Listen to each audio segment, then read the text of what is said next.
Nata wanita yang insya Allah nanti akan membahas interaksi wanita dengan keluarganya, terutama dengan suaminya. Karena interaksi yang paling banyak dilakukan oleh manusia ketika di keluarga adalah pasangan hidupnya, suaminya atau istrinya. Dan bagi laki-laki, Nabi SAW menjadikan itu sebagai standar kebaikan seseorang. Nabi SAW mengatakan, khairukum khairukum li ahli, wa ana khairukum li ahli. Orang yang terbaik di antara kalian adalah yang terbaik terhadap keluarganya. Dan aku termasuk di antara, dan aku adalah orang yang terbaik terhadap istriku.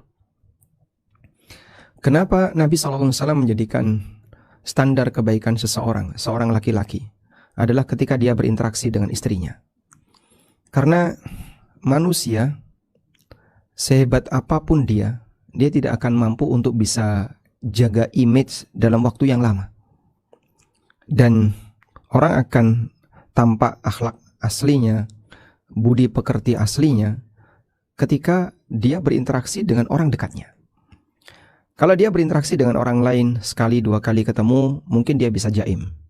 Dia bisa berusaha untuk berakhlak mulia, sopan santun, murah senyum, dermawan, atau akhlak mulia yang lainnya. Tapi itu tidak mungkin bisa bertahan dalam waktu yang lama. Maka orang yang paling tahu tentang kondisi asli seorang suami adalah istrinya. Yang kedua, istri itu secara umum adalah bawahan suami. Allah Subhanahu wa taala menyebut istri dengan tahta, dengan sebutan di bawah. Sebagaimana yang Allah firmankan tentang Nabi Nuh dan Nabi Lut.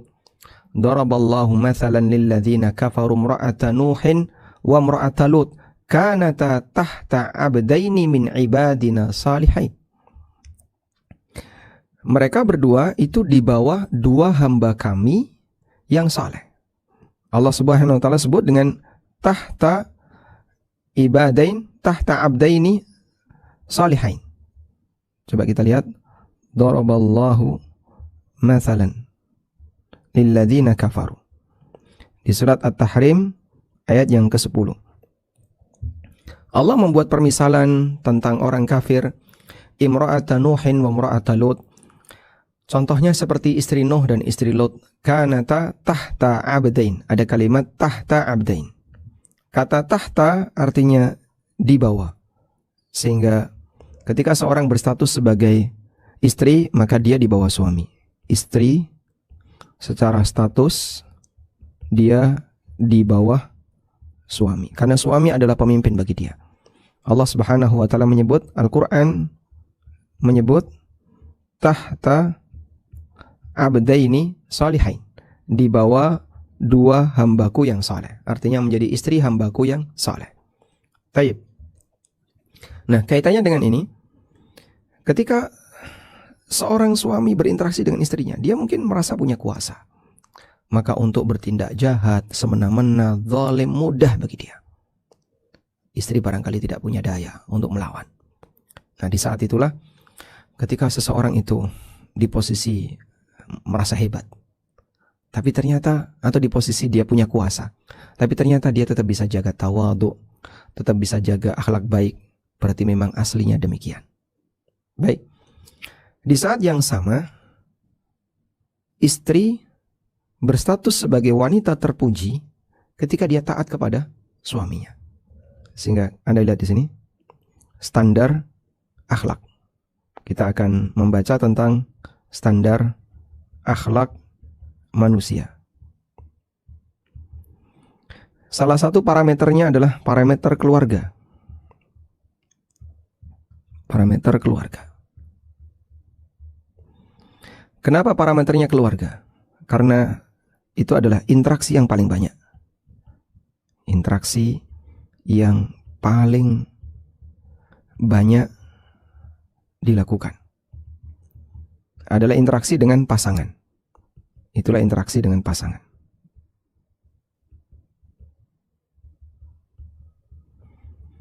Sehingga dengan siapa seorang lelaki itu paling banyak berinteraksi? Dengan istrinya. Dengan siapa seorang wanita paling banyak berinteraksi? Dengan suaminya.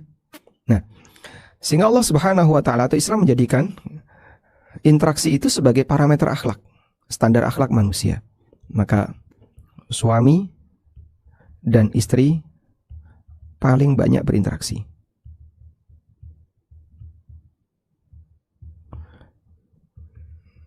Di posisi inilah Islam menjadikan standar akhlak baik dan buruknya seseorang adalah dengan melihat pasangannya, dengan melihat bagaimana respon dia kepada pasangannya. Sehingga akhlak seorang lelaki, salah satu di antara penentunya akhlak lelaki adalah interaksi dengan istrinya. Sampai kapan dia bisa jaim? Pengantin baru masih bisa jaim. Bahkan ketika mau ngentut saja dia nggak mau ngentut di depan suaminya misalnya, atau di depan istrinya. Ketika dia pengen apa, pelan-pelan ngomongnya. Karena baru pengantin baru menikah. Demikian pula sebaliknya, akhlak wanita ditentukan oleh interaksi dengan suami. Bagaimana cara dia berinteraksi dengan suaminya, itulah yang menentukan. Baik, karena itu kita bisa lihat bahwa ketaatan seorang wanita diletakkan pada sejauh mana dia mentaati suaminya. Allah Subhanahu wa taala mengatakan, Al-qanitatu as-salihatu qanitatun hafizatun lil ghaib. Fas-salihatu, wanita yang saleh sejatinya. Di surat An-Nisa ayat 34. Ar-rijalu qawwamuna 'alan nisa bima faddalallahu ba'dahum 'ala ba'din wa bima anfaqu min amwalihim. Fas-salihatu qanitatun hafizatun lil ghaib. Definisi wanita salihah adalah wanita yang taat kepada suaminya. Hafizatun lil ghaibi, yang bisa menjaga ketika suaminya tidak ada. Apa yang dijaga, Pak? Bima hafizallah, segala yang Allah wajibkan untuk dijaga. Sehingga taat istri kepada suami itu ada dua. Yang pertama, saat suami ada. Yang kedua, saat suami tidak di tempat. Nah, untuk yang pertama, ini taat sikap. Sehingga bagaimana kau bisa memberikan sikap yang terbaik, layanan yang terbaik bagi suamimu? Itu ibadah wanita. Ini dijadikan sebagai ibadah wanita. Sehingga salah satu di antara unsur bagaimana wanita bisa mendapatkan pintu surga dari pintu manapun yang dia inginkan adalah ukurannya ketaatan dia kepada suaminya. Yang kedua, ketaatan saat suami tidak di tempat. Bentuknya adalah menjaga yang wajib dijaga. Yang wajib dijaga itu apa saja, Pak? Jaga kehormatan, menjaga harta, menjaga anak, dan semua yang wajib dijaga. Sehingga nggak kemudian ketika suami nggak ada, terus istri mentang-mentang suami nggak ada seenaknya sendiri, dia bisa masukin orang siapapun ke dalam rumahnya. Nggak boleh. Dia harus menjaga yang wajib untuk dia jaga, terutama kehormatannya. Baik. Nah, dari sinilah ukuran kebaikan wanita ditentukan oleh sejauh mana dia bisa bersikap yang terbaik bagi istrinya, sebagaimana ukuran kebaikan lelaki ditentukan sejauh mana dia bisa memberikan yang terbaik bagi istrinya. Nah, termasuk diantaranya adalah masalah berterima kasih. Berterima kasih. Berterima kasih itu bahasa Arabnya apa, Pak?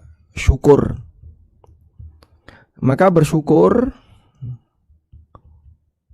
dilakukan kepada Allah dan juga dilakukan kepada makhluk. Dan ini bagian dari akhlak mulianya. Makhluk bisa memiliki akhlak yang mulia, salah satunya adalah dia pandai berterima kasih kepada orang lain. Nabi SAW mengatakan dalam hadis riwayat Abu Dawud, Imam Ahmad, At-Tirmidzi dan yang lainnya, la yashkurullaha man la yashkurun nas. Seseorang tidak akan bersyukur kepada Allah man la yashkurun nas, jika dia tidak bersyukur kepada manusia. Hadis ini memiliki dua makna. La yashkurullaha man la yashkurun nas.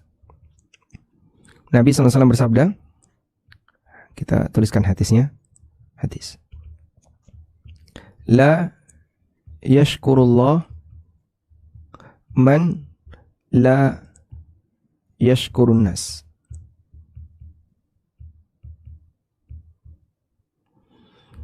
Seseorang tidak akan bisa bersyukur kepada Allah kalau dia tidak bersyukur kepada manusia. Baik. Maknanya gimana? Makna dari hadis. Di situ ada dua makna. Makna yang pertama adalah syukur hamba kepada Allah tidak diterima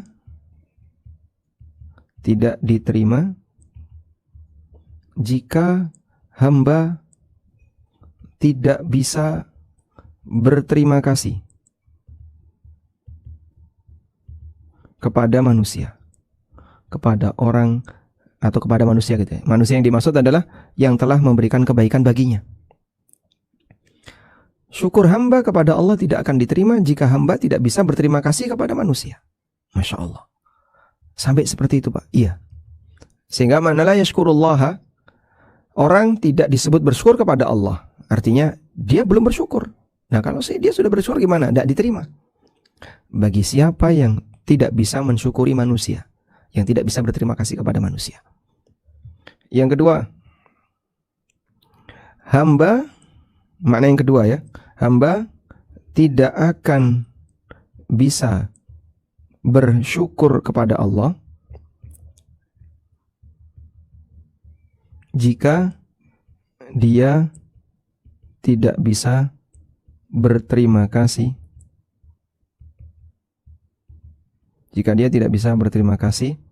kepada manusia. Contohnya, ya kalau dia nggak bisa berterima kasih kepada yang kelihatan, bagaimana dia bisa bersyukur kepada zat yang tidak kelihatan? Kalau dia tidak bisa berterima kasih kepada yang kecil, dia tidak akan bisa berterima kasih dengan nikmat yang besar. Apalagi yang memberi tidak kelihatan. Baik. Sehingga jika kita tidak pandai berterima kasih terhadap pemberian baik orang lain, maka kita tidak diterima rasa syukur kita kepada Allah. Dan kita tidak bisa menjadi orang yang pandai bersyukur kepada Allah Subhanahu wa taala. Makanya pandai berterima kasih itu bagian dari akhlak mulia. Selanjutnya, di antara yang wajib untuk dilakukan oleh seorang muslim adalah bagaimana dia bisa berterima kasih, atau seorang muslimah, bagaimana dia bisa berterima kasih kepada suaminya. Coba kita lihat di sini.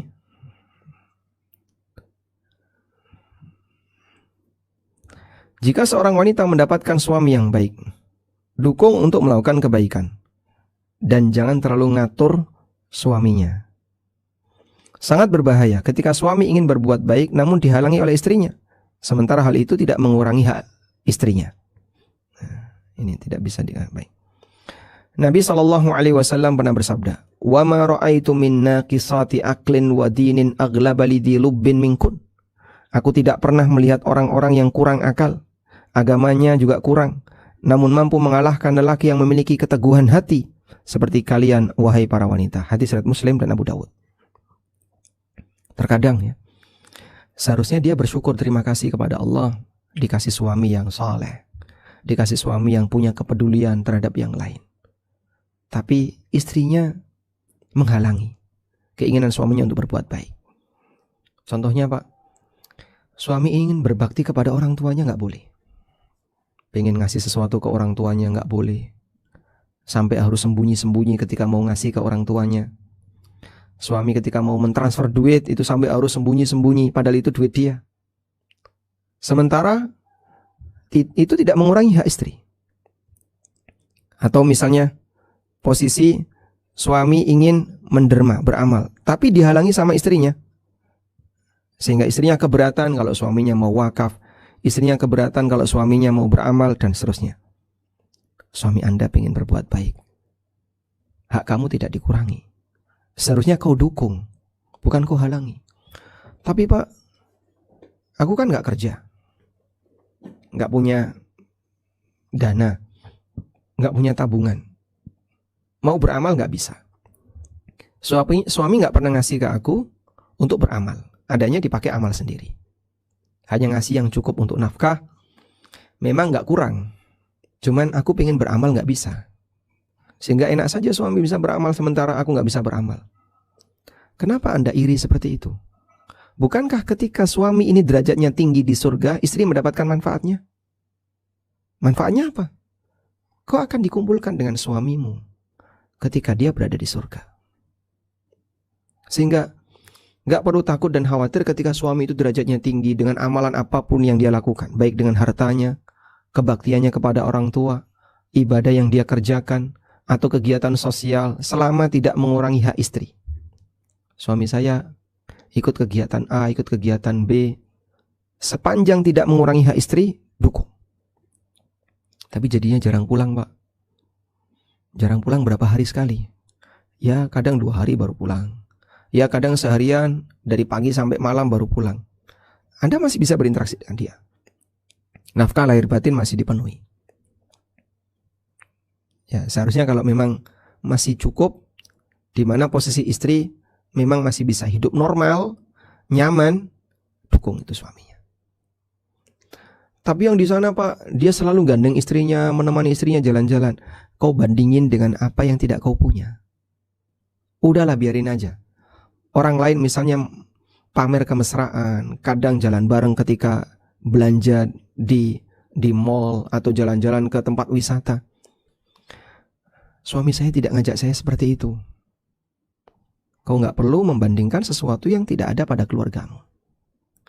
Fokus kepada apa yang masih ada. Jangan berpikir dengan apa yang tidak ada. Sehingga kita akan bisa lebih bersyukur. Ini salah satu pelajaran agar kita bisa lebih bersyukur. Ya, tips untuk mudah bersyukur. Fokus dengan nikmat yang masih ada. Fokus dengan nikmat yang masih ada. Begini, jangan berpikir tentang nikmat orang lain. Jangan berpikir tentang nikmat orang lain yang tidak ada, yang tidak kita punya. Karena kalau kita seperti ini, selamanya kita akan melupakan apa yang ada. Sehingga karena kita terlalu fokus dengan yang di luar, yang di dalam kita tinggalkan. Jadinya kita tidak berterima kasih kepada Allah, bersyukur dengan nikmat yang ada, tapi kita lebih sibuk memikirkan apa yang kita nggak punya. Sehingga kadang wanita ngirimi misalnya link YouTube kepada suaminya, link Instagram ke suaminya. Inilah kayak gini bang, kayak gini, Masya Allah. Suaminya mau diminta untuk disamakan dengan apa yang dia lihat itu. Padahal orang yang bikin konten itu bisa jadi di balik itu dia punya masalah. Tapi saat itu dia bikin konten kemesraan, konten kebersamaan. Dan bisa jadi itu bukan real dari kehidupannya. Jadi di bagian mana yang perlu ditiru? Jika dibandingkan dengan kondisi para sahabat, mungkin orang di zaman sekarang terlalu jauh selisihnya, nggak ada apa-apanya.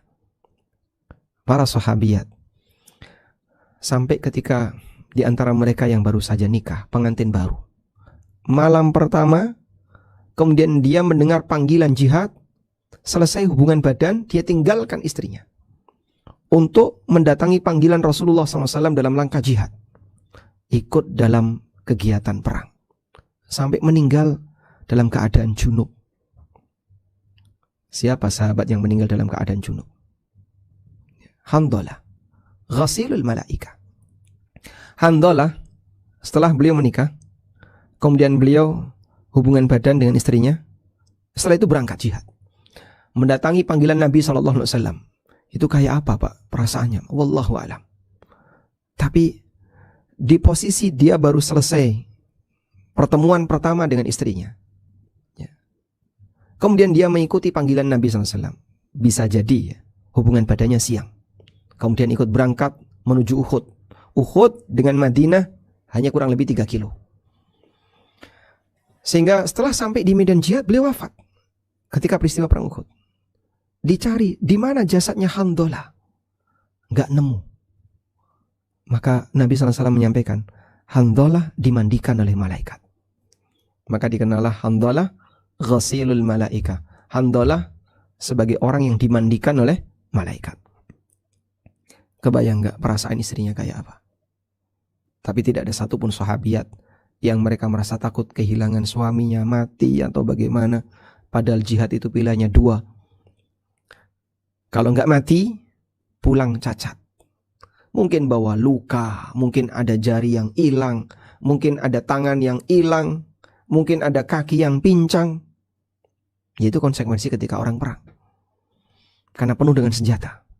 Mungkin badan penuh dengan luka. Seperti Khalid bin Walid radhiyallahu anhu. Badannya penuh dengan luka. Dan luka kalau sembuh jadi keloid. Sehingga mungkin badannya para sahabat penuh dengan keloid. Ini bekas luka, bekas luka, bekas luka. Sementara teknologi di zaman itu tidak ada seperti zaman sekarang yang dijahit. Ya, dulu mungkin dirapatkan kemudian diikat. Sekarang nggak ada seperti itu.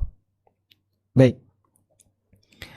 Maka fokus dengan apa yang masih ada agar kita bisa bersyukur dan jangan berpikir tentang nikmat orang lain yang kita tidak punya. Disitulah Nabi SAW mengatakan, "Unduru ila man huwa asfala minkum, wala tanduru ila man fawqakum, fa huwa ajdaru alla tazdaru ni'matallahi 'alaikum." Jangan lihat ke arah yang lebih atas agar kau tidak meremehkan nikmat yang telah Allah berikan kepada kalian. Selanjutnya, Rasulullah SAW mengingatkan, wanita bisa mempengaruhi seorang lelaki yang punya keteguhan hati dengan pengaruh dari istrinya. Sehingga kadang semangatnya luntur gara-gara istrinya. Kemana Pak? Kok lama nggak ngaji? Ya, saya punya masalah keluarga, punya ini. Akhirnya, thalibul ilmi ini hilang dari peredaran dalam kegiatan belajar karena pengaruh dari istrinya. Di antara sebab wanita masuk neraka adalah kurang pandai bersyukur kepada suaminya. Artinya, mudah melupakan kebaikan dan jasa suami, sementara lebih mengenang kebaikan orang lain. Sehingga saat ada apa yang kurang dari suaminya, yang ditunjukkan, nih YouTube-nya nih kayak gini nih. Nih di IG nih kayak gini nih. Padahal lelaki itu tidak pernah memberikan kebaikan apapun kepada kamu. Tapi dia malah memuji lelaki yang lain. Dia memuji lelaki, temannya suami, tetangganya suami, dan seterusnya. Ibnu Abbas meriwayatkan Nabi SAW bersabda, "Uritun nara." Ditampakkan kepadaku neraka. Fa'idha aktsaru ahlihan nisa. Dan ternyata mayoritas penghuninya adalah para wanita. Yakfurna, disebabkan karena mereka kufur.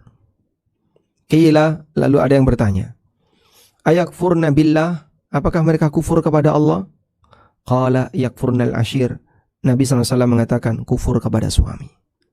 Apakah mereka kufur kepada Allah? Bukan, tapi mereka kufur kepada suami.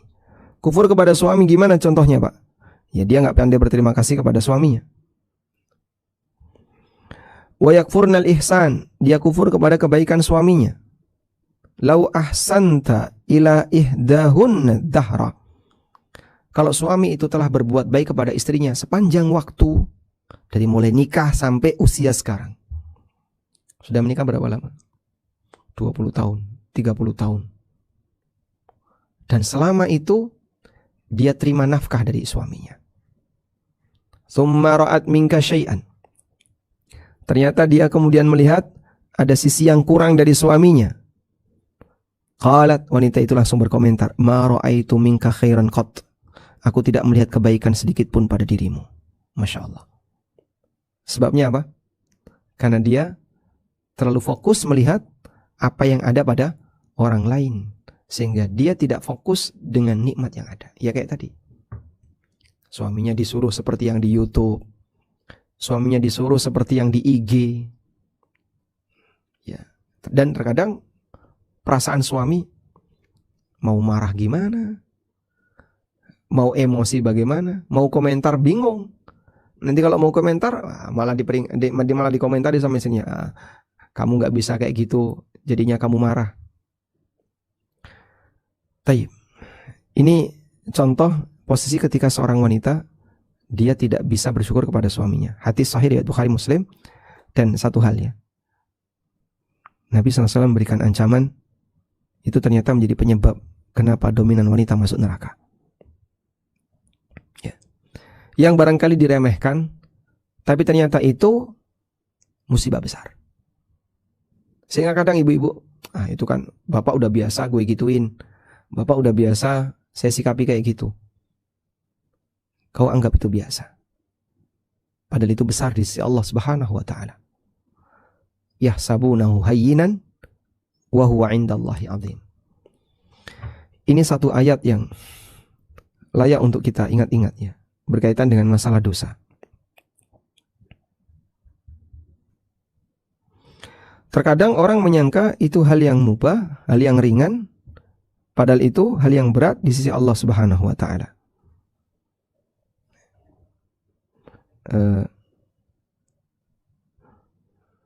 Di sini surat An-Nur ayat 15. Italaqawnahu bi alsinatikum wa taquluna bi afwahikum ma laysa lakum bihi ilm wa tahsabunahu hayyinan wa huwa 'indallahi 'azim. Kalian menyangka itu hal yang remeh, padahal itu besar di sisi Allah Subhanahu wa ta'ala. Kalian menyangka itu remeh. Ngomong kayak gitu kalian sangka itu remeh. Menyampaikan seperti itu kalian sangka itu remeh, padahal itu besar di sisi Allah. Hal yang sangat berbahaya ketika seseorang menyampaikan sesuatu yang mengundang murka Allah Ta'ala, padahal itu besar di sisi Allah, dan dia merasa itu hal yang remeh. Karena itu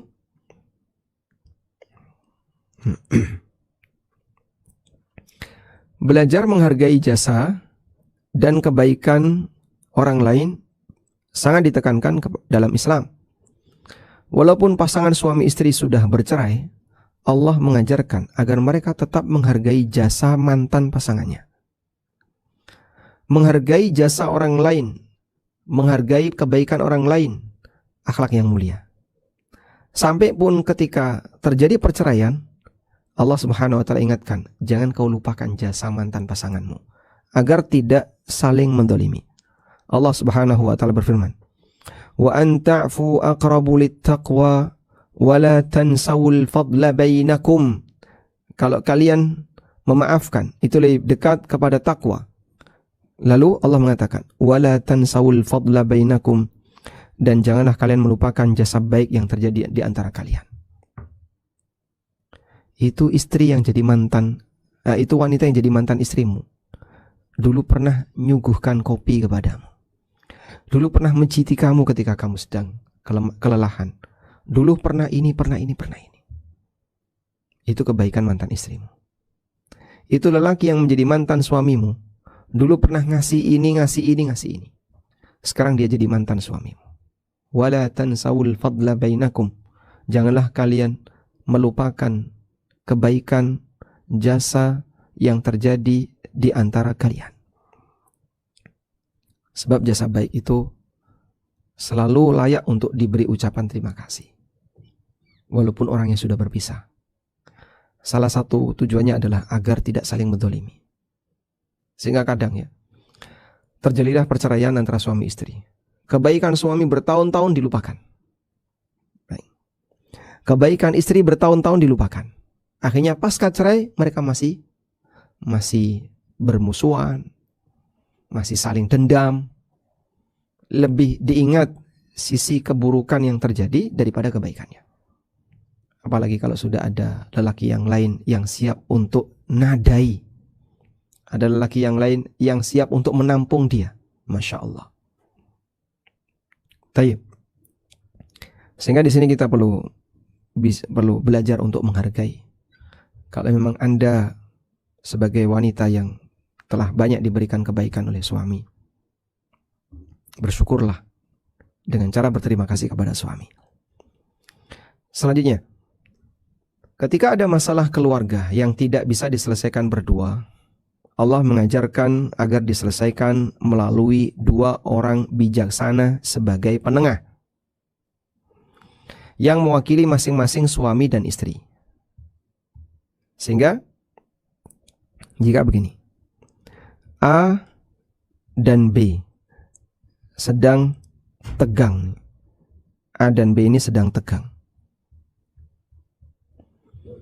Kalau A dan B sedang tegang, lalu mereka mau menyelesaikan masalah dengan cara diskusi berdua bisa jadi nggak beres. Akhirnya satu sama lain saling ngotot-ngototan. Pokoknya harus kayak gini. Pokoknya harus kayak gini. Nggak bisa kalau seperti itu. Aku juga nggak bisa kayak gitu. Aku nggak mau. Akhirnya walaupun mereka berdekatan, tapi mereka teriak. Dan orang kalau lagi emosi, marah, meskipun dia dekat, dia akan teriak. Aku dengar, kamu nggak usah teriak. Ya karena dia lagi emosi. Subhanallah. Akal orang akan hilang kalau dia sedang marah. Padahal yang diajak bicara jaraknya cuma 5 meter. Nggak sampai 5 meter. 3 meter jaraknya. Tapi dia teriak. Itulah orang yang sedang tegang. Nah, pada posisi ketika mereka sedang tegang, mereka berantem, akhirnya tidak ketemu jalan keluar. Karena itu Allah Subhanahu wa taala ajarkan. Di sini ada wakil A dan di sini ada wakil B. Lebih dingin kepalanya. Lalu wakil A dan B ini mencarikan solusi yang tepat untuk masalah A dan B. Allah Subhanahu wa taala mengajarkan ini dalam firman-Nya. Wa in khiftum shiqaqa bainihima fab'atsu hakaman min ahlihi wa hakaman min ahliha iyurida islahan yuwaffiqillahu bainahuma innallaha kana aliman khabira. Kalau kalian khawatir, kalian takut akan terjadi perceraian di antara keduanya, fab'atsu hakaman min ahlihi, maka utuslah wakil orang yang bijak min ahlihi dari keluarga suami, wa hakaman min ahliha dan orang yang bijak dari keluarga istri. Ngapain? Mereka nanti akan berembuk ya untuk mendamaikan kedua belah pihak. Iyurida islahan, kalau mereka berdua menghendaki perbaikan, wakil-wakil ini sama-sama punya semangat untuk menghendaki perbaikan, Allah kasih jaminan. Yuwaffiqillahu bainahuma. Allah akan berikan taufik kepada mereka berdua. Innallaha kana aliman khabira. Sesungguhnya Allah zat yang maha mengetahui lagi maha tahu dengan detail. Khabir itu tahu dengan teliti. Baik. Sehingga terkadang ada orang yang melihat suasana perpecahan keluarga orang lain, tapi saran yang dia berikan mencelakakan keluarga itu. Sebagai contoh, ibu-ibu lagi punya masalah nih sama suaminya. Terus dia pengen curhat. Saya kalau mau ngomong sama orang tua nggak berani, mau ngomong sama mertua juga nggak berani. Akhirnya dia curhatnya ke siapa? Ke temannya yang dianggap dekat sama dia. Dia curhat cerita tentang masalah dia bersama suaminya. Apa yang terjadi? Saat dia curhat, orang ini bilang, Masya Allah ya, ujian kamu kok berat banget. Ketika ada kalimat itu, maka dia seperti mendapatkan dukungan. Berarti apa yang saya alami ini sesuatu yang memang serius. Teman saya saja bilang, ujianku berat banget. Berarti memang berat ini. Dia saja bilang kayak gitu. Di kesempatan berikutnya, dia curhat lagi. Ada respon. Kamu yang sabar ya dengan ujian berat itu. Ada dukungan lagi. Memang kalimatnya seperti nasihat. Kamu yang sabar dengan ujian berat itu. Tapi yang ditangkap oleh dia, memang ujian yang saya alami adalah ujian yang berat. Dia saja bilang kayak gitu. Aku kalau jadi kamu kayaknya udah gak kuat. Makin parah dia. Coba temunya saja bilang, kalau jadi seperti saya dia gak kuat. Dalam kesempatan berikutnya, kami memang berhati baja, bisa bertahan dengan suasana seperti itu. Kalimatnya seperti memuji sabar, tapi hakikatnya nantang. Berarti seharusnya aku gimana? Ya sabar, tapi kau memang hatinya seperti baja. Kau bisa bertahan dengan seperti itu. Sudah ada celah dalam dirinya. Kayaknya lebih baik saya pisah. Sampai pada titik akhir, andaikan aku jadi kamu, kayaknya aku udah gak sanggup. Udahlah, mungkin kau solusi yang terbaik harus pisah. Akhirnya betul pisah. Gara-gara siapa? Konsultan yang tidak bertanggung jawab tadi. Dia salah konsultasi, dia salah curhat. Karena dia salah curhat, sampai pada titik akhir dia dimotivasi untuk pisah. makin kuat keinginan dia untuk pisah. Akhirnya dia pisah. Itu wanita yang jadi teman curhat tadi. Corongnya iblis untuk merusak keluarga muslim dan muslimah. Seperti yang kita tahu bahwasanya iblis sangat mencintai, sangat senang ketika ada suami istri yang berpisah. Maka sebelum terjadi seperti itu lebih parah, suami mewakilkan orang bijak di tengah keluarganya, istri mewakilkan orang bijak di tengah keluarganya. Ketika keduanya memiliki semangat untuk memperbaiki hubungan, Allah akan berikan taufik kepada keduanya. Dan itu janji Allah Subhanahu wa taala. Iyurida islahan yuwaffiqillahu bainahuma. Kalau dua-duanya punya semangat untuk memperbaiki, Allah akan berikan taufik kepada keduanya. Tapi kalau dua-duanya punya semangat jahat atau salah satu punya semangat jahat, Allah nggak ngasih hidayah. Baik. Jadi sampai ada janji diberi taufik. Mungkin orang, saya juga bingung solusinya gimana. Bingung ini, sama-sama bingung solusinya gimana. Suami bingung solusinya gimana, istri juga bingung solusinya gimana. Sebenarnya mereka udah capek, berantem itu udah capek. Tapi ini solusinya gimana? Diutus wakil A, wakil B, wakilnya ketemu. Kita bingung nih solusinya gimana. Tapi kita pingin agar mereka ini tetap bisa baik. Allah kasih taufik. Taufik itulah solusi yang nanti akan Allah Subhanahu wa taala berikan kepada mereka. Jadi di posisi orang itu mandek, dia bingung nyari jalan keluar, taufik dari Allah akan memberikan bimbingan. Nah, salah satu cara untuk bisa mendulang taufik dari Allah agar orang bisa dapat bimbingan solusi bagi masalah keluarganya adalah dengan cara ini. Selanjutnya, ketika istri nusyuz. Nusyuz secara bahasa artinya naik. Tempat yang tinggi dalam bahasa Arab disebut an-nashaz. Allah Subhanahu wa taala berfirman, "Wa idza qila anshuzu fanshuzu." Kalau kamu diperintahkan untuk unshuzu, unshuzu artinya berdirilah, naik, berdiri. Fanshuzu maka berdirilah. Ini kan bagian dari adab ketika bermajelis. Idza qila lakum tafassahu fil majalisi fafsahu yafsahillahu lakum wa idza qila anshuzu fanshuzu yarfa'illahu alladhina amanu minkum walladhina utul ilma darajat. Di situ ada perintah kalau kamu disuruh berdiri, berdirilah. Sehingga mana nusyuz artinya sesuatu yang tinggi. Secara istilah, istri yang nusyuz adalah istri yang merasa lebih tinggi dibandingkan suaminya, sehingga tidak mau taat kepada suaminya.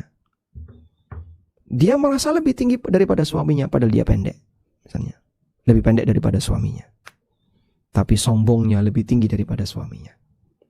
Itulah yang kemudian membuat sang istri ini tidak mau taat kepada suaminya. Ar-Raghib Al-Asfahani menyebutkan, wa nusyuzul mar'ah bughduha li zawjiha. Nusyuznya seorang wanita adalah ketika dia benci kepada suaminya. Wa raf'u nafsiha an ta'atihi, sehingga dia mengangkat dirinya dan tidak mau taat kepada suaminya. Ada banyak bentuk nusyuz yang dilakukan oleh wanita. Ibnu Taimiyah menyebutkan tentang nusyuz wanita. Huwa antan syuza'an zawjiha fatanfira anhu. Wanita yang nusyuz dari suaminya, dia lari dari suaminya, di mana dia tidak taat kepada suami, bihaitsu la tuti'uhu idza da'aha ilal firash, di mana dia tidak taat kepada suami ketika mengajaknya ke ranjang. Au takhruja min manzilihi bighairi idzni, atau dia keluar dari rumahnya tanpa izin suaminya. Wa nahwu dzalika mimma fihi imtina'un amma yajibu 'alaiha min ta'atihi. Atau perbuatan yang semisal yang menunjukkan penolakan dia untuk taat kepada suaminya, karena dia melawan. Itulah istri yang nusyuz. Nah, ketika istri nusyuz, maka tidak ada hak nafkah untuknya. Ibnu Qudamah menyebutkan keterangan tentang wanita nusyuz. La nafaqata laha wala sukna fi qauli amati ahli ilmi. Wanita yang nusyuz, dia tidak punya hak nafkah, tidak punya hak tempat tinggal, berdasarkan pendapat mayoritas ulama seperti Asy-Sya'bi, Hammad, Imam Malik, Al-Auza'i, Imam Asy-Syafi'i, wa ashabur ra'yi, para ulama Kufah. sebutan murid-muridnya Abu Hanifah dan ulama Hanafiyah adalah ashabur ra'i, karena mereka cukup dominan dalam penggunaan kias, dan kias itu dominan logika. Wa Abu Thawr dan Abu Thawr. Abu Thawr ini muridnya Imam Syafi'i, dan beliau jadi ulama mujtahid yang sebelumnya pernah nantang debat Imam Syafi'i. Jadi dulu Abu Thawr ini banyak belajar ilmu kalam. Lalu ketika Imam Syafi'i datang ke Baghdad, Abu Thawr ngajak Imam Syafi'i debat, dan menang Imam Syafi'i. Sampai akhirnya Abu Thawr jadi pengikutnya Imam Syafi'i, banyak belajar kepada Imam Syafi'i, dan beliau jadi ulama. Wallahu a'lam. Sehingga kalau wanita sudah sampai pada tingkatan nusyuz, jangan lagi berbicara masalah berterima kasih kepada suami. Bahkan dia sampai pada tingkatan berani melawan suaminya. Wallahu a'lam. Baik. Alhamdulillah, kita sudah selesai untuk pembahasan berkaitan dengan interaksi seorang wanita dengan keluarganya. Dan poin ketiga dari buku Mata Menata Wanita adalah pembahasan tentang wanita karir dan wanita pekerja. Bagaimana hak dan kewajibannya. Insya Allah kita akan angkat pembahasan ini di kesempatan berikutnya insyaallah ta'ala. Demikian yang bisa kita sampaikan, semoga bermanfaat. Wassallallahu ala nabiyyina Muhammadin wa ala alihi wa sahbihi wasallam. Jazakallah khairan Ustadz atas materinya. Alhamdulillah, sekarang kita masuk kepada sesi yang kedua. Sudah banyak masuk pertanyaan Ustadz. Semoga Allah memudahkan Ustadz untuk menjawabnya. Izin membacakan pertanyaan Ustadz. Tafadhali. Assalamualaikum warahmatullahi wabarakatuh Ustadz. Waalaikumsalam warahmatullahi wabarakatuh. Semoga Allah senantiasa merahmati Ustadz dan keluarga dan tim kajian serta tim ANB dan juga Jemaah Muslimah Akademi. Amin. Walakum bimithlin. Amin ya rabbal alamin. Ustadz, bagaimana menyikapi suami yang berpoligami, yang sudah memahami sunnah, tetapi membiarkan salah satu istrinya masih mengikuti bid'ah-bid'ah, dalam kasus ini tahlil, maulid, dan sejenisnya. Apakah istri yang pertama yang sudah belajar sunnah mengingatkan, termasuk kepada wanita yang tidak bersyukur, Ustadz? Mohon pencerahan Ustadz. Jazakallahu khairan. Satu hal yang perlu dipahami, bahwa suami tidak menanggung dosa istri, sebagaimana istri tidak menanggung dosa suami. Anak tidak menanggung dosa orang tua tidak menanggung dosa anak. Masing-masing menanggung dosanya sendiri-sendiri. Oleh karena itu, apabila ada kesalahan yang dilakukan oleh seseorang, maka orang itu tidak bertanggung jawab, atau orang lain tidak bertanggung jawab terhadap kesalahan orang tersebut. Allah Subhanahu wa taala menegaskan, wala taziru waziratun wizra ukhra. Seseorang tidak menanggung dosa orang lain. Pemahaman besar sebagian besar masyarakat, dan sampai sekarang masih banyak yang punya pemahaman seperti itu. Katanya, Pak, kalau istri maksiat maka nanti dosanya ditanggung suami. Kata siapa? Katanya. Lah ya, kata siapa? Ya enggak tahu. Al-Quran mengatakan wala taziru waziratun wizra ukhra. Seseorang tidak menanggung dosa orang lain. Tetapi gimana? Kan suami punya kewajiban untuk mendidik istrinya. Iya. Ketika suami punya kewajiban mendidik istrinya, tapi istrinya nggak ikut atau nggak mau nurut sama suami, apakah suami berdosa dengan maksiat yang dilakukan oleh sang istri? Jawabannya, suami tidak berdosa. Baik. Untuk itu, pertama, Anda tidak bertanggung jawab terhadap istri yang kedua. Jika ternyata dia melakukan penyimpangan A, penyimpangan B, itu urusan pribadi dia. Selama penyimpangan istri kedua tadi tidak merugikan Anda sebagai istri pertama. Kalau dia merugikan Anda, misalnya mengambil barang Anda, mendolimi Anda, mencaci maki, nah itu merugikan. Tapi kalau tidak ada unsur merugikan apapun, yaitu urusan pribadi dia, maka Anda tidak punya wewenang, tidak punya tanggung jawab terhadap perbuatan dia. Yang kedua, jika sang suami telah mengingatkan istri keduanya yang melakukan praktek pelanggaran tadi, maka posisi suami sudah menggugurkan kewajiban. Masalah dia berubah atau tidak, ini ditanggung oleh masing-masing. Sehingga suami sudah mengingatkan, kok istri nggak berubah, yaitu jadi tanggung jawab sang istri. Nabi Nuh dan Nabi Lot tidak bertanggung jawab dengan dosa istrinya, walaupun istrinya kafir dan suaminya seorang nabi. Yang seorang nabi tidak mungkin dia tidak mendakwai keluarganya, sementara dia mendakwai masyarakatnya. Yang ketiga, bisa jadi ketika suami Anda sudah menasihati sang istri, tapi istri kesulitan untuk meninggalkan praktek itu, karena mungkin faktor lingkungan, tekanan dari pihak keluarga, atau yang lainnya. Sehingga di posisi ini, suami sudah menunaikan kewajiban. Maka Anda sebagai istri pertama, tidak perlu untuk memberikan tekanan bagi suami. Karena suami sudah melakukan kewajiban, sudah menunaikan itu. Sehingga ketika Anda mengingatkan suami atau menyalahkan suami, justru keliru di sini. Suami sudah menunaikan kewajiban, sehingga dia tidak salah dalam hal ini. Cuman istri yang kedua tidak mau berubah. Mungkin ada banyak faktor dia nggak berubah. Berarti dalam hal ini, posisi sang suami sudah menjalankan tugasnya, istri yang pertama jangan mengomentari perbuatan dia. Karena dia sudah nggak salah. Baik, dan mungkin ada banyak faktor kenapa orang itu tidak bisa meninggalkan aneka kegiatan tadi. Salah satunya bisa jadi karena faktor tekanan lingkungan, tekanan keluarga, dan seterusnya. Wallahu a'lam. Jazakallahu khairan. Pertanyaan berikutnya, Assalamualaikum warahmatullahi wabarakatuh Ustadz. Waalaikumsalam warahmatullahi wabarakatuh. Assalamualaikum Ustadz. Barakallahu fiik. Ustadz, mungkin pertanyaan ini sangat aneh karena datangnya dari seorang wanita mempermasalahkan atas pertanyaan yang paling tahu tentang suaminya adalah istrinya. Sementara kita tahu yang paling banyak penghuni neraka adalah wanita karena kufur suami. Tidak asing wanita sering menilai suaminya dengan emosional, subjektif, suaminya buruk saja. Bukankah ini bertentangan dengan yang paling tahu mengenai yang paling tahu suaminya adalah istrinya? Mohon pencerahan Ustadz tentang ini Ustadz. Jazakallahu khairan. Baik.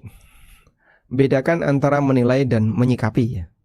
Bedakan antara menilai dan menyikapi. Suami Anda misalnya, si A punya suami yang memang akhlaknya buruk. Sehingga mungkin dia pernah jahat kepada istrinya, pernah mendolimi istrinya, dan seterusnya. Sudah? Di posisi itu ketika wanita ini menganggap suaminya buruk, tidak ada masalah. Tapi di saat yang sama, dia tidak boleh mengurangi hak suaminya. Tidak boleh mengurangi hak suaminya, misalnya apa Pak? Misalnya hak berkaitan dengan masalah layanan. Yang kayak tadi ya, dia nusyuz, diajak oleh suaminya keranjang tidak mau, kemudian tidak menjaga kehormatan, terus apalagi sama sekali tidak mau taat kepada suaminya. Nah, berarti dalam posisi ini dia tidak menunaikan kewajiban kepada suaminya. Poin itulah yang menjadi kesalahan istri. Loh, terus gimana Pak? Suami bersikap jahat sama saya. Apa saya tetap harus baik kepada suami? Berbuat baik itu diberikan kepada siapapun yang berhak. Berbuat baik diberikan kepada siapapun yang berhak. Kalau nggak sanggup, nah pilihannya ketika nggak sanggup pisah. Boleh nggak Pak saya gugat cerai? Boleh jika memang ada bukti bahwasanya suami Anda melakukan kezaliman. Misalnya KDRT, lalu Anda laporkan ke pengadilan, suami saya KDRT ke saya. Dan saya nggak sanggup, saya nggak kuat, saya nggak tahan. Suami saya suka mencaci maki saya. KDRT termasuk juga caci maki. Hampir kata-kata buruk, binatang keluar semua ditujukan ke saya. Saya nggak kuat, gugat cerai dia. Silahkan, itu hak dia. Dan wanita boleh gugat cerai ketika dia ditolimi oleh suaminya. Tapi kalau dia milih saya nggak mau gugat cerai, saya mau bertahan. Ketika dia mau milih bertahan, berarti dia harus menunaikan hak kepada suaminya. Walaupun mungkin dia sering didolimi oleh suaminya. Sehingga menunaikan hak ini tidak hilang. Karena itu kewajiban dia. Kalau ini tidak ditunaikan, itulah yang menyebabkan adanya ancaman neraka tadi. Dan kenyataannya, banyak lelaki baik, tapi istrinya tidak bisa memberikan sikap yang terbaik untuk suaminya. Sehingga itulah yang menjadi penyebab kenapa banyak wanita dihukum di neraka. Karena dia tidak pandai bersyukur kepada suaminya yang telah banyak berbuat baik kepadanya. Wallahu a'lam. Jazakallah khairan Ustadz. Afwan, sebelumnya Ustadz ingin memberikan waktu kepada yang sudah raise hand, kepada Umu Samil untuk bisa meng-unmute mic-nya. Silakan menyampaikan pertanyaan kepada Ustadz. Satu pertanyaan secara singkat. Jazakillahu khairan. Baik, Assalamualaikum warahmatullahi wabarakatuh. Afwan Ustadz, semoga Waalaikumsalam Allah selalu warahmatullahi melindungi Ustadz dan wabarakatuh. keluarga dan selalu diberikan kesehatan. Amin ya rabbal alamin. Amin. Ustadz Walakum bimithlin. Afwan, saya di jalan sebentar, minggir dulu. Eh, ya, izin bertanya. Saya pernah mendengar ketika seorang suami tidak bisa memenuhi kebutuhan istrinya atau tidak menafkahi dengan baik, maka di situ akan timbul atau pengaruh istri menjadi tidak patuh. Apakah benar demikian, Ustadz? Dan apakah si istri boleh menuntut kepada suaminya ketika suaminya tidak bisa memberikan nafkah sebagaimana mestinya? Itu saja pertanyaannya. Assalamualaikum warahmatullahi wabarakatuh. Waalaikumsalam warahmatullahi wabarakatuh. Kalau berbicara realita, apa yang Anda sampaikan benar. Kenyataannya di masyarakat, ketika suami tidak bisa memberikan sikap terbaik bagi istrinya, itu akan menjadi penyebab istrinya jadi tidak patuh. Itu kan realita. Tapi kalau bicara hukum, kita punya koridor yang berbeda. Jadi intinya gini, setiap orang punya hak dan kewajiban. Begitu? Saya kasih ilustrasi hubungan antara anak dengan orang tua. Ini nggak mungkin bisa putus. Kalau ada orang tua dolim kepada anak, boleh nggak anak durhaka kepada orang tua? Boleh Pak, kok bisa? Ya jawabannya yang benar gimana? Ya nggak boleh. Tetapi kan orang tuanya dolim sama anaknya. Meskipun dia dolim kepada anaknya, ketika orang tua dolim kepada anak, berarti orang tua tidak memberikan haknya kepada, tidak memberikan hak anak, tidak memberikan kewajibannya. Sudah? Tapi anak tidak boleh balas dengan tidak menunaikan kewajiban dia kepada orang tuanya. Karena kalau balas, misalnya orang tua dolim sama anak, terus anak durhaka kepada orang tua, nah berarti kan sama-sama salah. Orang tuanya salah, anaknya juga salah. Maka anak tetap disalahkan. Duh, saya kok disalahkan? Kan saya durhaka karena orang tua saya karena orang tua saya dolim. Karena kamu durhaka. Terus yang benar gimana? Ketika orang tua kamu dolim sama kamu tetap berbakti. Nah, barulah di situ kau benar. Dan ayahmu yang salah, orang tuamu yang salah. Dipahami ya? Suami istri. Suami punya hak dan kewajiban. Istri punya hak dan kewajiban.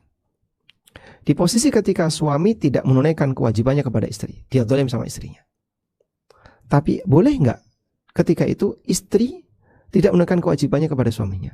Ya pelanggaran, nanti jadinya sama-sama salah. Suaminya dolim, istrinya durhaka. Nah terus Pak, kalau dia tetap ingin bertahan, ketika sang suami tidak menunaikan kewajiban kepada istrinya, dan istri tetap ingin bertahan, istri tetap wajib menunaikan kewajiban kepada suaminya. Agar dia tidak berstatus sebagai orang yang salah. Sudah? Kecuali kalau misalnya saya sudah nggak sanggup Pak, nggak kuat saya. Ketika Anda nggak kuat, maka solusinya, pelariannya, bukan dengan cara Anda tidak memberikan kewajiban kepada suami, tapi pisah. Sehingga kalau memang sudah nggak sanggup, saya takut nanti kalau seperti ini terus saya nggak sanggup, maka dia bisa gugat cerai ke pengadilan. Sehingga pilihannya bertahan tapi tetap tunaikan kewajiban, atau ketika nggak sanggup silahkan pisah melalui jalur khulu disebabkan karena sang suami mendolimi istrinya. Wallahu a'lam. Jazakallah khairan Ustadz. Selanjutnya, Assalamualaikum warahmatullahi wabarakatuh Ustadz. Waalaikumsalam warahmatullahi wabarakatuh. Ustadz, ini ada beberapa pertanyaan, saya rangkum Ustadz karena ini sangat berkaitan. Ustadz, ibu saya tinggal dengan saya dan suami, dan ibu saya sudah janda. Tetapi suami melihat efek buruk kepada kami karena ibu tinggal bersama kami, yang kata suami ibadah saya semakin berubah dan tidak baik, berkurang ibadahnya. Tapi saya tidak menyadari hal itu. Dan ibu saya juga selalu memihak kepada anak kami yang umur 3 tahun. Suami melarang sesuatu, contohnya jangan main HP. Bagi ibu saya itu biasa saja, bagi suami tidak biasa karena masih kecil. Dan akibat ini kami selalu bertengkar Ustadz. untuk menengahi ini, bagaimana sikap yang harus saya ambil di suatu sisi ibu saya dan suatu sisi suami saya. Suami saya banyak melihat mudaratnya daripada maslahatnya, Ustadz. Menurut suami saya curhat ke saya, Ustadz. Jazakallah khairan. Baik. Pertama, berkaitan dengan masalah ibadah tadi ya. Mohon tidak dipahami bahwa ibadah itu hanya terbatas pada pelaksanaan ritual. Ritual memang hal yang baik, tapi ada banyak hal yang itu di luar kegiatan ritual, namun bernilai pahala besar. Berbakti kepada orang tua mungkin bukan bentuk ritual, tapi pahalanya besar.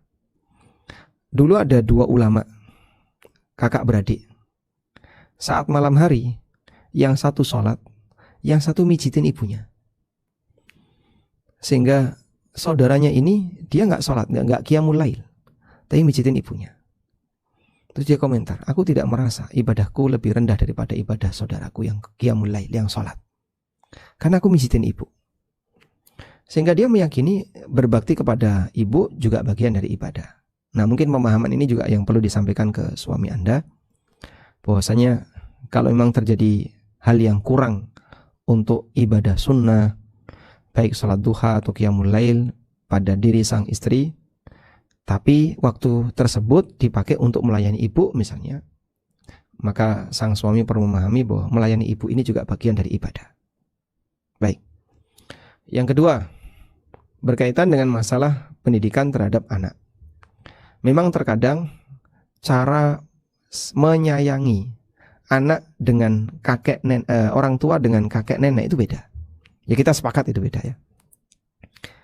Gaya kakek nenek ketika menyayangi itu kan dilulu, diujo, dimanja, sehingga cucu itu mau apapun pasti dilayani. Mau jajan ini belikan, sampai yang kira-kira berbahaya tetap dilayani. Itu gayanya kakek nenek. Dan itu tidak hanya terjadi pada ibu Anda, terjadi pada kakek nenek semua, kakek nenek rata-rata demikian. Karena kakek nenek yang simbah itu yang diinginkan adalah kedekatan dengan cucunya. Dia merasa bahagia melihat cucunya. Saya belum pernah jadi kakek, jadi tidak bisa merasakan gimana membandingkan kebahagiaan interaksi dengan cucu dan interaksi dengan anak. Untuk saat ini interaksi kita dengan anak, ya, anak yang masih bayi misalnya, kita senang. Tapi ketika kakek nenek simbah interaksi dengan cucunya yang masih bayi, ternyata lebih senang lagi. Saat ibu sedang tidur diganggu oleh anaknya yang masih kecil, mungkin kadang jengkel. Akhirnya karena jengkel, dia marah. Lagi tidur, lagi pusing, pengen ngantuk, pengen tidur, diganggu sama anak yang 3 tahun, anak yang 4 tahun lagi main di situ. Mungkin ibu ini langsung keluar, main di luar. Dah ditutup pintunya, dikunci. Anaknya suruh main di luar. Simbahnya, kakek neneknya, ketika dia ngantuk pengen tidur, ada cucunya, hilang ngantuknya itu. Dia mungkin akan lebih milih bermain dengan cucunya daripada tidur. Sehingga diganggu oleh cucunya ketika mau tidur, diganggu sama cucunya. Dia malah senang. Cucunya datang, nggak jadi tidur. Kayak gitu nggak kira-kira? Ya kurang lebih seperti itu. Itu tidak hanya terjadi pada 1 orang, 2 orang, tapi hampir semuanya kayak gitu. Ya, wallahu alam, kecintaan sampai pun Nabi Muhammad SAW, cintanya beliau kepada Hasan Husain, Masya Allah. Beliau itu pernah khutbah, bayangin ya, di atas mimbar. Hasan Husain yang usianya masih kecil, mungkin 3 tahun atau 2 tahun. Kan selisihnya cuma setahun itu, Hasan dan Husain. Di saat Nabi SAW sedang khutbah Jumat, tiba-tiba bayi Hasan Husain yang masih mungil di usia 3 tahun atau 2 tahun datang dengan jubah, pakai jubah anak-anak. Kakeknya yang sedang khutbah itu nggak kuat, padahal dia seorang nabi. Turun beliau dari mimbar, terus ngambil cucunya, gemesnya sama cucunya tadi, sampai beliau turun dari mimbar. Terus Hasan Husain digendong, lalu beliau balik naik ke atas mimbar sambil gendong Hasan Husain. Lalu beliau mengatakan, inna min auladikum fitnatun lakum. Sesungguhnya di antara anak keturunan kalian adalah fitnah bagi kalian. 2 anak ini datang dan aku terfitnah, sampai menghentikan khutbahnya terus turun dari mimbar. Kebayang kalau zaman sekarang ada khatib turun dari mimbar gara-gara mau gendong anak kecil. mungkin akan jadi berita viral. Tapi itu terjadi pada Rasulullah SAW. Ya karena Nabi SAW yang melakukannya, nggak ada satupun sahabat yang mengingkari. Tapi ini menjadi salah satu dalil manusiawi, manusia mengalami seperti itu. Manusiawi orang mengalami seperti itu. Ya, cuman kan memang perlu ada batasannya. Di posisi yang itu dilarang, kakek nenek tidak boleh memberikan toleran. Sehingga saat Hasan itu makan kurma, dan itu kurma zakat, Nabi SAW mengatakan kih, kih itu bahasa kita, itu kan kurma zakat. Ala ta'lam anna la na'kulus sadaqah. Apa kamu nggak tahu kalau kita ahlul bait ini tidak boleh makan zakat? Yang sudah dikulum sama Hasan diambil oleh Nabi SAW. Kurma yang sudah dimasukkan ke mulutnya Hasan diambil oleh Rasulullah SAW, dikeluarkan. Cucunya nggak boleh makan zakat. Dia anak-anak nggak ngerti. Tapi Rasulullah SAW tidak ngasih toleransi. Karena yang dilakukan oleh Hasan perbuatan terlarang. Ya, maka di posisi ini boleh saya sebut saling setel kendu. Setel kendu itu jangan terlalu kenceng-kenceng lah. Ya. Sehingga mungkin suami Anda perlu disampaikan, ya menyikapi seperti ini kepada nenek, ya jangan berlebihan, karena nurani nenek, nurani simbah, nurani kakek nenek seperti itu kepada cucunya.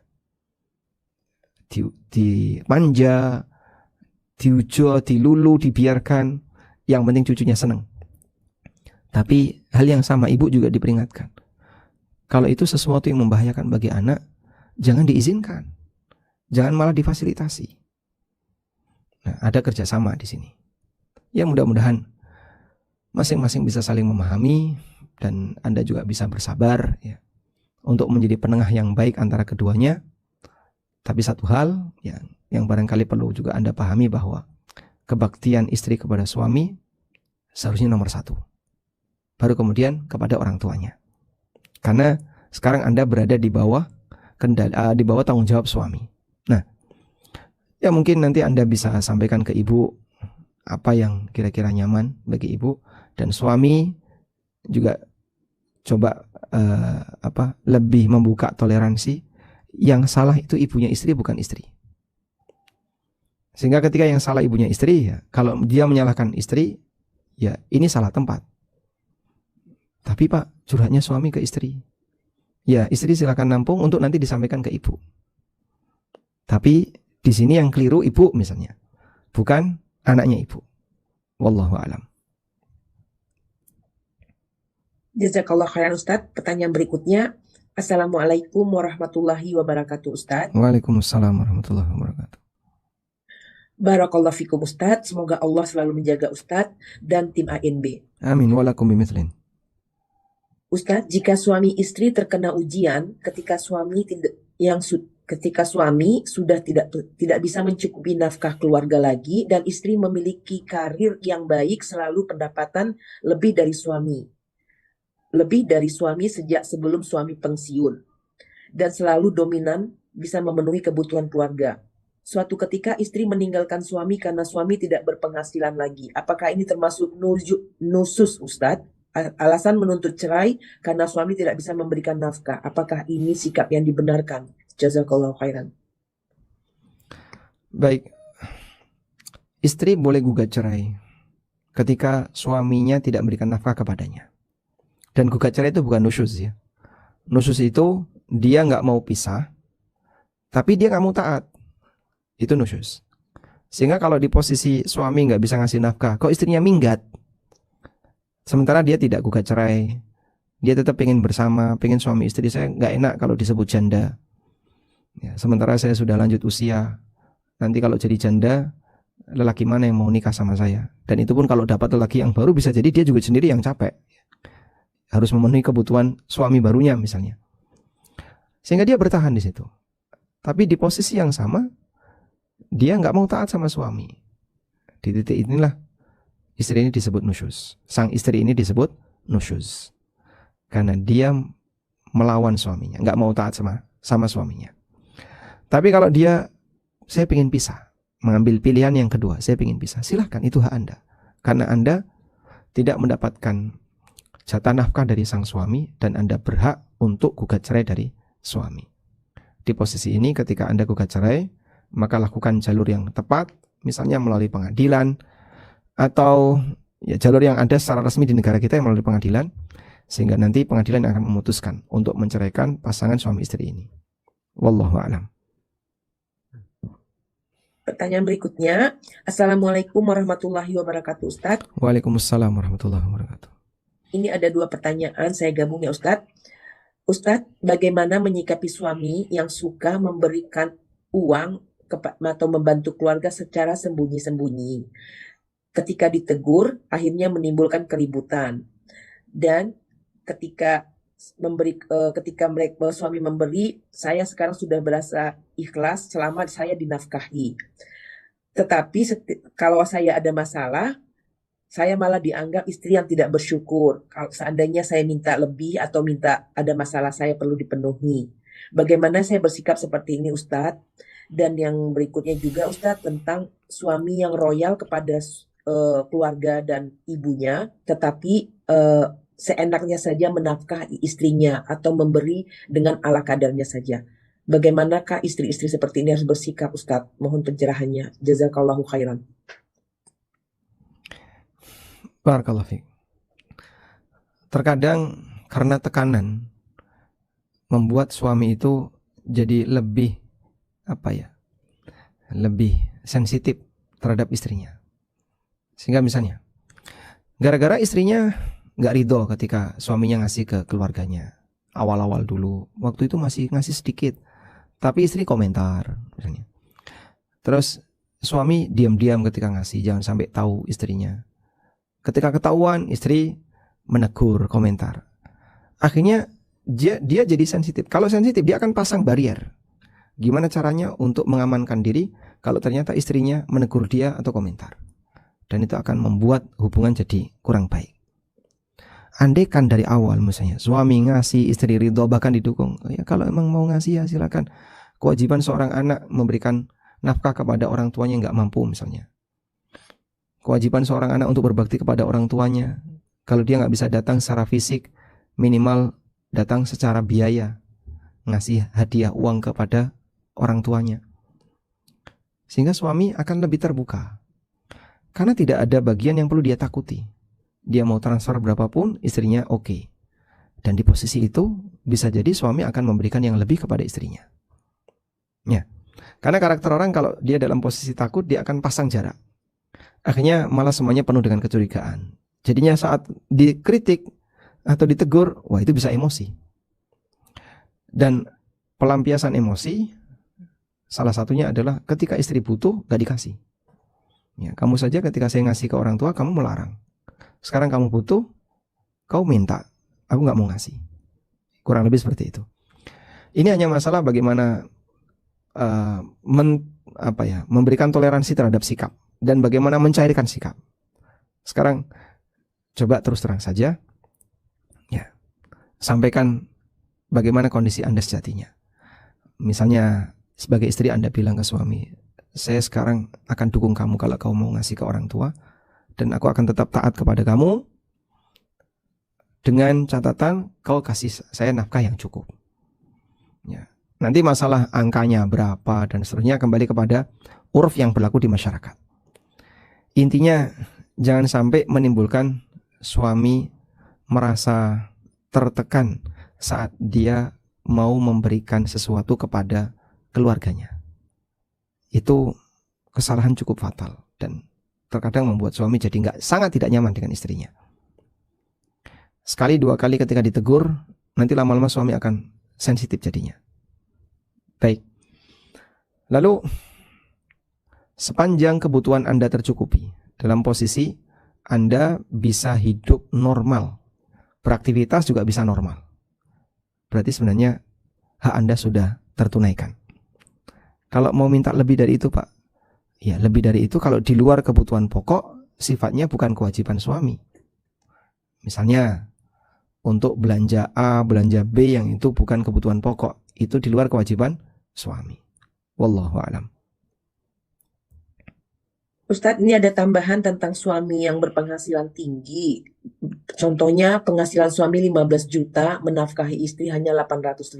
Apakah ini termasuk zolim kepada istri, Ustadz? Baik, mungkin saya juga perlu tegaskan di sini ya tentang definisi nafkah. Nafkah yang disebutkan dalam Al-Quran itu ada 3. Sandang, pangan, papan. Allah Subhanahu wa Ta'ala berfirman tentang sandang dan pangan. Wa 'alal mauludi lahu rizquhunna wa kiswatuhunna bil ma'ruf.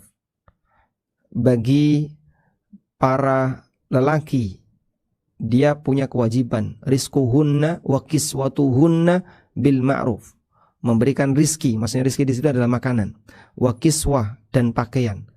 Sehingga kewajiban bagi lelaki mencukupi kebutuhan pangan dan sandang bagi istrinya. Berkaitan dengan papan, Allah Subhanahu wa Ta'ala mengatakan, askinuhunna min haitsu sakantum min wujdikum. Berikanlah tempat tinggal bagi istri kalian min haitsu sakantum min wujdikum, sesuai dengan tempat tinggal yang mampu untuk kalian wujudkan. Tidak harus dalam bentuk punya rumah. Karena termasuk menyediakan tempat tinggal, yang penting pokoknya istri punya tempat yang nyaman. Bukan di tengah sawah, gubuk, bukan. Itu nggak layak untuk dihuni manusia selama 24 jam. Sehingga kalau cuma dipakai untuk singgah saat bertani boleh, tapi kalau dihuni selamanya yang nggak bisa, belum layak. Sehingga suami harus bekerja lebih untuk bisa menyediakan rumah kontrakan bagi istrinya dengan rumah standar layak. Sudah 800.000 itu dipakai untuk kebutuhan sewa rumah, untuk makan sehari-hari, dan untuk beli pakaian. Apakah itu? Tidak, Pak Ustadz. Ini sudah terpenuhi. 800 ini uang tambahan. Berarti sebenarnya nafkah yang diberikan kepada Anda lebih dari 800. Karena ini seharusnya dihitung. Anda tinggal di rumah itu, menikmati makanan yang ada di situ, pakaian semuanya tersedia, sehingga Anda tidak perlu pusing untuk nyari yang lain. Berarti sebenarnya Anda sudah mendapatkan nafkah 800 ini tambahan.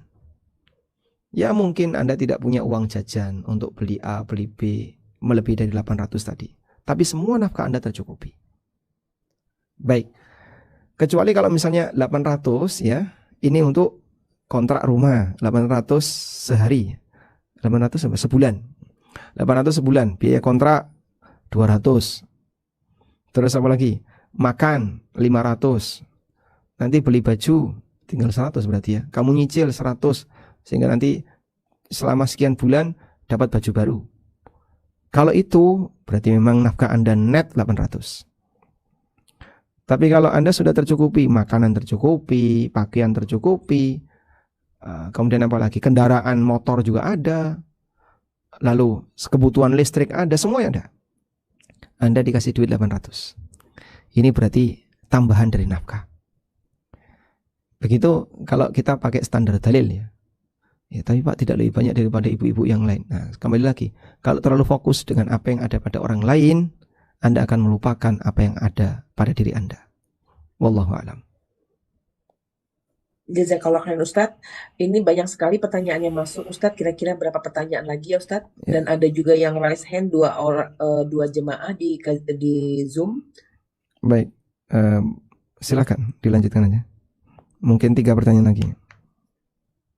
3 pertanyaan Ustadz ya. Mungkin saya beri waktu kepada yang sudah raise hand ya Ustadz ya, karena sudah lama raise hand. Kepada Umu Neneng, dipersilakan untuk unmute. Jazakallahu Ustazah Eng Dinar. Assalamualaikum Ustadz. Waalaikumsalam. Ustadz, yang mau anak tanyakan, ada seseorang mengatakan kepada anak bahwa dia akan menolak ibu mertuanya untuk tidak tinggal di sana karena katanya hak sebagai seorang istri boleh menolak ibu mertuanya. Mohon penjelasannya Ustadz. Jazakallahu khairan. Wallahu alam, saya tidak tahu dari mana landasan bahwasanya istri boleh menolak tinggal bersama ibu mertua. Yang ada adalah istri tidak wajib berbakti kepada ibu mertua. Itu betul. Dia wajib berbakti kepada suami, tapi tidak wajib berbakti kepada ibu mertua. Sehingga andai kan ada ibu mertua dan istri tidak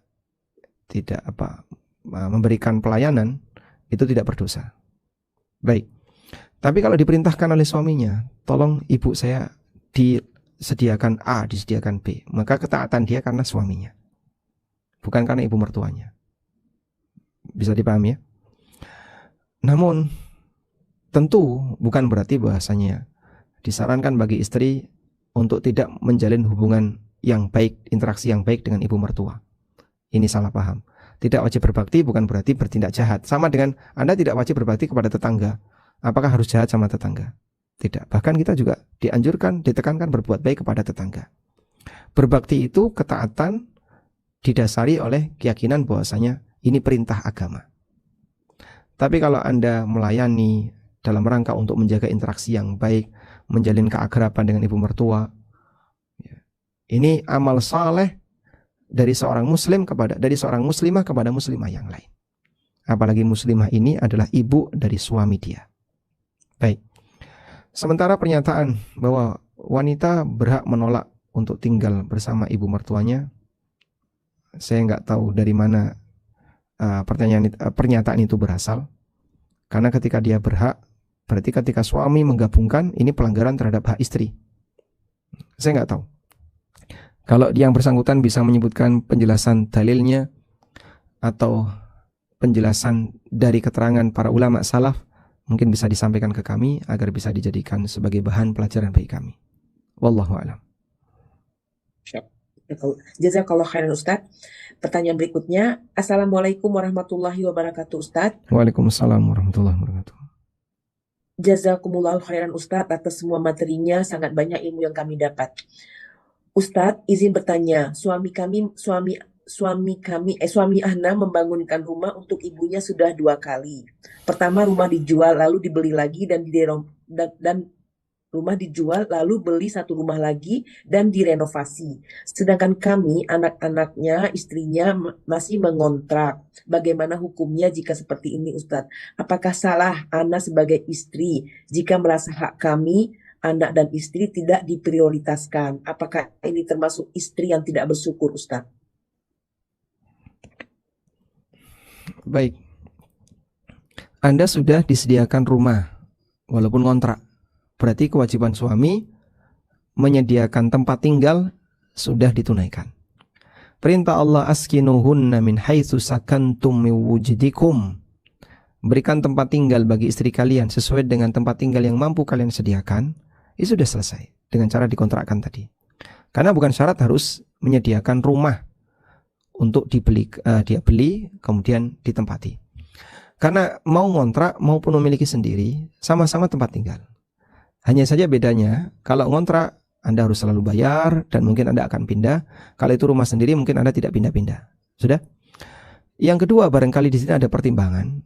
Suami ngasih ke ibu dan dia merasa yakin kalau nanti ibu meninggal, toh itu akan jadi warisan. Dan ketika jadi warisan balik lagi ke suami. Sehingga tetap tidak pindah hak tangan ke tempat orang lain. Maka sebaiknya Anda husnudzon saja dalam hal ini. Artinya suami melakukan itu bukan karena menelantarkan istrinya atau anaknya, tapi dia ingin memberikan hadiah kepada ibunya. Dalam posisi ketika sang ibu belum memiliki rumah. Dan yang dilakukan oleh suami tadi, dibelikan rumah, kemudian rumah dijual, terus beli rumah yang lain lagi, terus direnovasi. Berarti kan ibu dikasih satu rumah, bukan 2 rumah ya. Walaupun prosesnya tadi sempat ada 1 rumah terus dijual. Yang penting pokoknya jatah Anda tidak ada yang kurang. Dukung suami Anda untuk berbakti kepada kedua orang tuanya. Jika ternyata yang masih ada hanya ibunya, dukung dia untuk berbakti kepada ibunya. Karena pintu surga yang paling tengah adalah berbakti kepada orang tua. Dan kalau suami Anda masuk surga, istri ada di mana? Menemani suaminya, Pak. Sehingga nggak ada ruginya ketika sang istri mendukung suaminya untuk taat kepada Allah Subhanahu wa taala.